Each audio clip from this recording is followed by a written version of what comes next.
Je suis Aurélien Gabory, responsable scientifique de la Galerie des 5 continents au Musée du Louvre, donc un espace qui ouvre aujourd'hui et qui prend la suite du pavillon des sessions où étaient présentées depuis l'an 2000 des sculptures provenant d'Afrique, d'Asie, d'Océanie et des Amériques. Au bout de 25 ans de présentation, il a été décidé de changer la sélection des œuvres et le parcours du visiteur à travers des thématiques donc, qui recoupent des grandes questions qui sont valables pour toutes les cultures du monde et à travers des époques très étendues, depuis bien avant notre ère jusqu'au 19e siècle.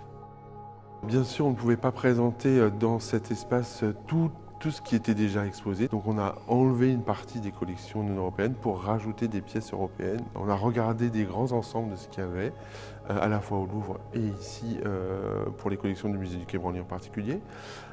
Et on a essayé de retrouver des thématiques communes, donc des grandes questions de l'humanité. Par exemple le visage des défunts ou les objets qui sont en rapport avec la maternité. Et puis d'autres objets qui sont liés au pouvoir, par exemple comment est-ce que le pouvoir s'incarne à travers les objets. On a aussi insisté sur la provenance des objets en mettant vraiment en valeur et en toute transparence la façon dont les objets sont arrivés ici au musée du Louvre.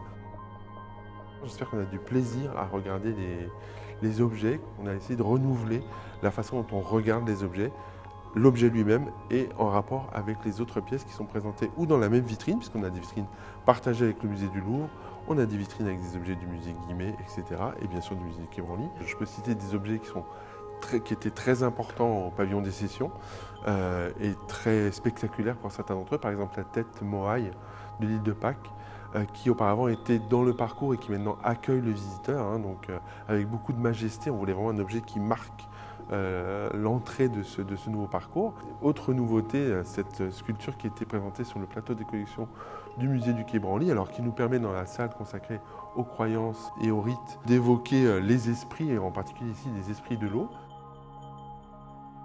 Dans cette nouvelle présentation, il y a aussi un nouvel espace qui a été revu. Alors, l'espace n'a pas été bouleversé, mais la présentation a été complètement changée. Et dans cette petite pièce, on présente la façon dont les collections non européennes sont arrivées dans les collections du Louvre depuis 1793, donc depuis la création du Muséum central des arts. L'idée, c'était un peu de rendre justice à ces collections qui étaient restées un peu dans l'ombre et montrer en 4 étapes comment en fait, la collection nationale avait évolué. Donc on a une première pièce qui évoque la collection de Dominique Vivant-Denon, qui a été le premier directeur du musée du Louvre, le musée Napoléon à l'époque.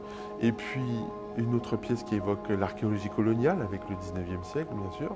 Une autre pièce qui évoque les collections asiatiques, car le Louvre a eu de très importantes collections asiatiques. Et puis, bien sûr, on termine sur une petite pièce très chère aux collectionneurs et à mon cœur, qui est un étrier de Hippolyte de métier à tisser, qui évoque la figure de Félix Fénéon, qui a fait beaucoup à travers ses discours et au début du XXe siècle pour que les œuvres d'art primitif, comme on dit, rentrent au Louvre. Alors c'est très important pour toutes ces œuvres non européennes, mais de montrer qu'elles ne sont pas fait irruption non plus au début du XXIe siècle dans cette institution et qu'elles étaient déjà présentes et qu'il fallait juste qu'on les mette en lumière. C'est exactement le terme qui convient pour cette galerie des 5 continents.